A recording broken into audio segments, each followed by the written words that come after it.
কিছু কাজ রয়েছে যা আমাদের কখনোই করা উচিত নয়, যেমন আশা করা। যদি আপনি আশা করেন আর আপনার আশা পূর্ণ না হয়, আপনি খুবই কষ্ট পাবেন। এবার আপনি যদি প্রতীক্ষা করেন, করতেই থাকেন, আর সেই ব্যক্তি যদি না আসে, তাহলেও খুব কষ্ট পাবেন। আর হলো তুলনা। আপনি যদি তুলনা করতে যান, তাহলে এটাই ভাববেন যে হয় আমি বা অন্য কোনো ব্যক্তি, এই দুজনের মধ্যে কোনো এক ব্যক্তি নিকৃষ্ট। আর এই ভাবনাটাই হলো অনুচিত। যদি আমরা কথা বলি সেই সব বিষয়ে যা আমাদের করা উচিত, যেমন পরীক্ষা। এই পরীক্ষা সবসময় আমাদের আরো সফল করে তোলে, আরো শ্রেষ্ঠ করে তোলে, আরো উৎকৃষ্ট করে তোলে। আসন্ন মহাসংগ্রামের জন্য আমাদের প্রস্তুত করে তোলে এই পরীক্ষা। তাই এই পরীক্ষার থেকে কখনোই পালাবেন না, এর সম্মুখীন হন। আর হলো কর্ম। কর্ম করা কখনোই বন্ধ করবেন না। তুলনা করার বদলে কর্ম করুন, প্রতীক্ষা করার বদলে কর্ম করুন, আর আশা করার বদলে কর্মই করুন। জীবন সফল হয়ে যাবে। দেখুন, সবার শেষে সত্যি বলতে এই কর্ম আর এই পরীক্ষা, এই দুই আমাদের জীবনকে সুখী করে তুলতে পারে। আসুন আর আমার সাথে ভালোবেসে বলুন, রাধা রাধা। ধন, সম্পত্তি, এগুলো আসলে কি? এগুলো শুধু সেই মূল্য যার দ্বারা আমরা কোনো কিছু অর্জন করতে পারি। এবার এই ধনের দ্বারা এই সংসারে অনেক কিছু লাভ করা সম্ভব, কিন্তু সেই সব কিছুই শুধুমাত্র ভৌতিক বস্তুই হবে, ভৌতিক সামগ্রী, ভৌতিক সুবিধা। অর্থাৎ আপনার কাছে যতই ধন থাকুক, তা আপনাকে শান্তির ঘুম এনে দিতে পারবে না, আপনাকে জীবনের বাস্তব সুখের অনুভূতি লাভ করাতে পারবে না। কারণ এগুলো ভৌতিক ধন, এ ভৌতিক বস্তুই অর্জন করাতে সক্ষম। বাস্তবিক ধন কি? যদি এই প্রশ্ন আপনার মনে আসে, তাহলে তার উত্তর আমি আপনাকে দেব একটা উদাহরণের মাধ্যমে। কখনো আপনি শুনে থাকবেন যে একজন পিতা আজীবন অনিষ্ট করেন, অনর্থ করেন, খারাপ কাজ করেন শুধু ধন অর্জনের জন্য। তিনি ভাবেন যে আমি ধন অর্জন করব আর নিজের সন্তানকে একটা উজ্জ্বল ভবিষ্যৎ প্রদান করব, একটা সুখ স্বাচ্ছন্দ্যময় জীবন দান করব। এবার সন্তান যখন জন্ম লাভ করে, তখন সে ভাগ্যের জোরে সেই ধন ভোগ করে। যেরকম সে পায়, সেরকমই তার ব্যবহার সে করে। কখনো আপনি এটাও দেখে থাকবেন যে সেই সন্তান সমস্ত ধন নষ্ট করে ফেলে, আর সেই পিতা যিনি সমস্ত ধন সঞ্চয় করেছেন, যিনি সেই ধনের প্রভু, আজ সেই ধনের প্রহরী হয়ে রয়েছেন। এবার এরকম কেন হয়? এরকম তখনই হয় যখন সেই পিতা বুঝতেই পারেন না যে তার জীবনের আসল ধন কি।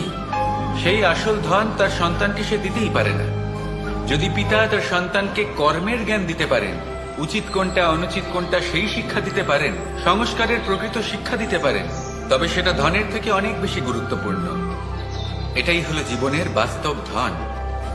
আপনি সেই কথা তো অবশ্যই শুনে থাকবেন, কুসন্তান হলে ধন সঞ্চয় করে কি হবে, সুসন্তান হলে ধন সঞ্চয় করে কি হবে।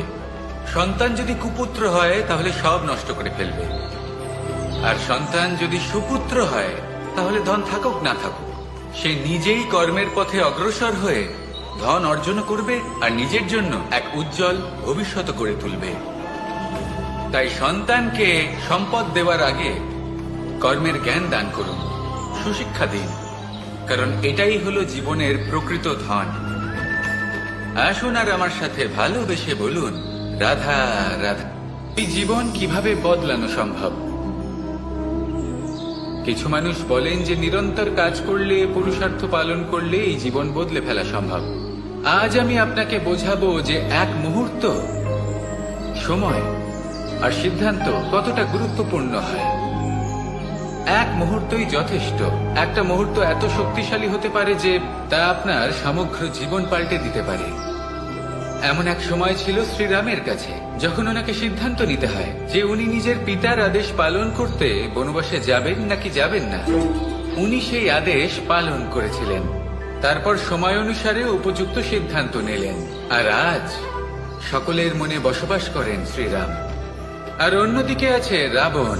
ওনার কাছে একটা সময় ছিল, একটা সুযোগ ছিল নিজের প্রারব্ধকে শুভ করে তোলার। উনি ভুল করলেন আর মৃত্যু লাভ করলেন। নির্বাচন সবসময় আপনার হাতে, শুধু আপনাকে সময়কে বুঝতে হবে, সেই মুহূর্তকে বুঝতে হবে আর উচিত সিদ্ধান্ত নিতে হবে, ব্যাস।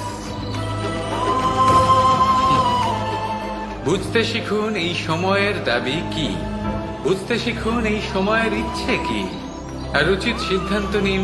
আর আমার সাথে ভালোবেসে বলুন, রাধা রাধা।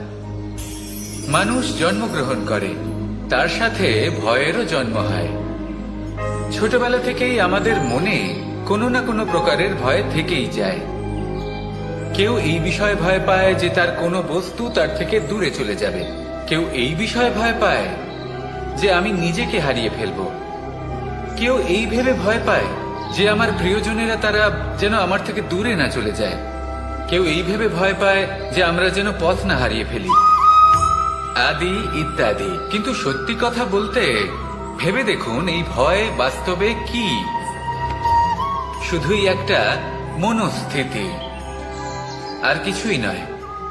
যা কিছু আপনি জীবনে পেয়েছেন তা একদিন আপনাকে হারাতে হবে। এই জীবন হলো আপনারই, কিন্তু তাও একদিন সমাপ্ত হবে। তাই ভয় পেয়ে কি লাভ?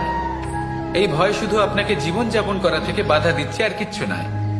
পথ হারিয়ে ফেললেই বুঝতে পারবেন যে নতুন পথ কিভাবে বানাতে হয়। কিছু মানুষকে জীবন থেকে হারালে তবেই আপনি বুঝবেন যে আপনার আপনজনকে। এই ভয়ের কারণে ভীত হয়ে থাকবেন না। এই তারা নক্ষত্র অন্ধকারের অভাবে গুরুত্ব হারায়। শিবকেও মহাদেব হওয়ার জন্য বিষপান করতে হয়েছিল। প্রত্যেক পরিস্থিতি, প্রত্যেক সাফল্য আপনার পরীক্ষা নেবে, তাতে উত্তীর্ণ হওয়া হলো আপনার কর্ম। যখনই আপনি ভয় পাবেন বা সংকটের সম্মুখীন হবেন, তখন সাহসের সাথে তার সম্মুখীন হন। মনে রাখবেন, যে সম্মুখীন হতে জানে সাফল্য তার সাথে সবসময় থাকে। আসুন আর আমার সাথে ভালোবেসে বলুন, রাধা রাধা।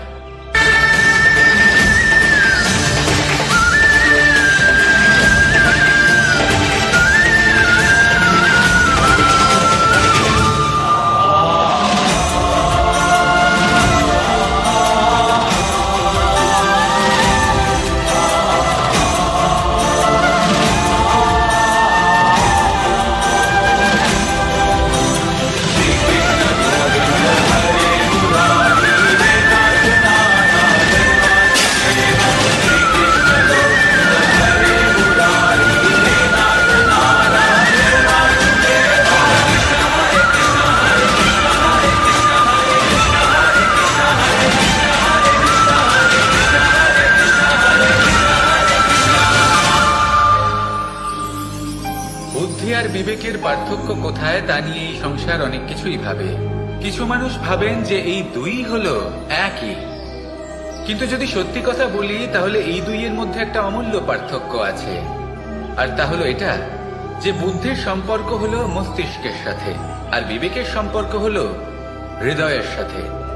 যে কোনো বুদ্ধিমান মানুষ কি করেন? নিজের মতন করে এই সংসারকে বদলে ফেলতে চেষ্টা করেন। একজন বিবেকশীল মানুষ কি করেন? নিজের অন্তরকে, নিজের মনকে বদলে ফেলতে চেষ্টা করেন। কারণ মানুষের সংসার এই মনের মধ্যেই বসবাস করে।